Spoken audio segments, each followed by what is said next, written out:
Welcome to our channel Bhimavaram రుచులు. ఎలా ఉన్నారు ఫ్రెండ్స్? అందరూ బాగున్నారా? మేమైతే చాలా బాగున్నామండి. మీరు కూడా బాగుండాలని మనస్ఫూర్తిగా కోరుకుంటున్నాను. ఈరోజు అండి భీమవరం చికెన్ ఆవకాయ అండి. ఇది చాలా బాగా వచ్చిందండి రెసిపీ అయితే. ఇది మీరు కూడా ఒకసారి ఇలా ట్రై చేయండి. ఇది చేసే విధానం చూద్దామండి, రండి. విత్ బోన్ అండి. ఇది చికెన్ తీసుకున్నాను, దీంతో పచ్చడి చేస్తున్నానండి.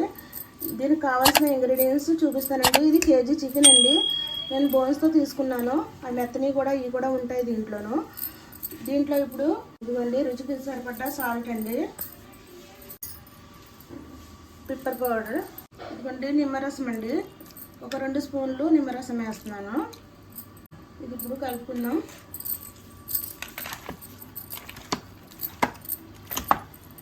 ఇదిగోండి శుభ్రంగా కలిసిపోయింది. ఇది వెలిగించి మూగుడు పెట్టాను. ఆయిల్ వేసుకున్నానండి. ఒక 1/2 కేజీ ఆయిల్ వేసుకున్నాను దీంట్లో. ఇది కేజీ చికెన్ అండి. 1/2 కేజీ ఆయిల్ వేసుకున్నాను. ఇది డైరెక్ట్గా ఇంక నేను చూడండి, ఇది ఫ్రై అవుతున్నాయి కదా, ఇంకా కొంచెం బ్రౌన్ కలర్ రావాలి. చూడండి కొద్దిగా లైట్గా వచ్చింది బ్రౌన్ కలర్. కొంచెం బ్రౌన్ కలర్ వచ్చేదాకా ఇది ఫ్రై చేసుకోవాలండి. ముక్క కొంచెం గట్టి పడాలి, అప్పుడు దాకా మనం ఫ్రై చేసుకోవాలి.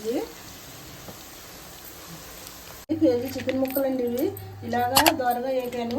నాకు ఇలాగ వేపుకోవడానికి 20 నిమిషాలు టైం పట్టిందండి. చూసారు కదా ముక్క ఇలా ఉండాలి, సాఫ్ట్గానే ఉండాలి, పైన వేగాలండి. చూసారు కదా ఉడికిపోయింది, ఇలా రావాలి ముక్క పచ్చడిగా అయితే. నాకు సరిగ్గా 20 నిమిషాలు టైం పట్టింది కేజీ చికెన్ ఫ్రై చేసుకోవడానికి. ఇప్పుడు తయారు చేసే విధానం చూద్దామండి. ఫ్రై చేసిన నూనె ఇది. దీంట్లోనే అల్లం వెల్లుల్లి పేస్ట్ అండి.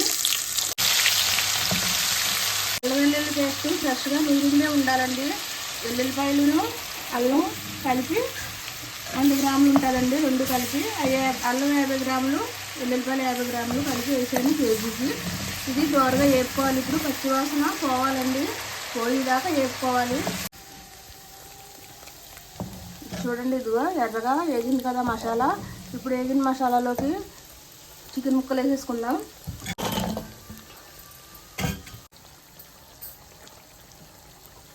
ఇదిగోండి సాల్ట్ వేస్తున్నాను. ఇందాక ఫ్రై చేసుకున్నప్పుడు వేసుకున్నాం కదా, ఇంకా చూసుకొని వేసుకోవాలండి. తర్వాత వేసుకోవచ్చు. ఇప్పుడు అయితే నేను 2 స్పూన్లు ఫుల్గా వేసాను. ఇదిగోండి కారం 50 గ్రాములు కారం అండి ఇది. అలాగే కొద్దిగా పసుపు, మెంతులు ఆవాలు పొడి అండి. ఇది ఒక 2 స్పూన్లు వేసుకుందాం. ధనియాల పొడి, కరివేపాకు, ధనియా పౌడరు 2 స్పూన్లు, మెంతులు ఆవాలు కలిపిన పౌడరు, గరం మసాలా అయితే వేయలేదండి. చూసారు కదా ఇది ముహమ్మలాడే చికెన్ పచ్చడి అండి. ఇది స్టవ్ ఆఫ్ చేసేసాను. ఇది చల్లారాక మనం నిమ్మరసం కలుపుకుందాం. పక్కన పెట్టేస్తున్నానండి. చూడండి ఫ్రెండ్స్, ఇది మూగిట్లో నుంచి గిన్నెలోకి తీసానండి. ఇది చల్లారటం కోసం చల్లారిపోయింది. బాగా చల్లారాలండి నిమ్మకాయ వేయాలంటే. బాగా చల్లారిపోయింది. నూనె అయితే తగ్గిందండి. మళ్ళీ వేడి చేసి నూనె వేద్దాం దీంట్లో. ఇప్పుడైతే నిమ్మరసం వేసేస్తున్నాను. చూడండి ఇదిగోండి ఒక 4 కాయలండి. ఇది నిమ్మకాయలు పెద్ద కాయలు. నిమ్మరసం వేసాక బాగా కలిపేసుకోవాలి ఒకసారి. ఇప్పుడు ఇది కలిపిన తర్వాత ఉప్పు సరిపోయిందో లేదో మనం చెక్ చేసుకోవాలి. చూడండి ఫ్రెండ్స్, పుల్లగా స్పైసీగా చికెన్ పచ్చడి రెడీ అయిపోయిందండి. చాలా బాగా వచ్చిందండి పచ్చడి. మీరు కూడా ఒకసారి ఇలా ట్రై చేయండి. మీ రెసిపీ కనుక నచ్చినట్లయితే లైక్ చేయండి, షేర్ చేయండి, సబ్స్క్రైబ్ చేయండి. పక్కన బెల్ ఐకాన్ క్లిక్ చేయండి. మేము చేసే ప్రతి రెసిపీ మీ వరకు వస్తుంది. మరిన్ని మంచి రెసిపీలు తినండి. మళ్ళీ కలుద్దామండి.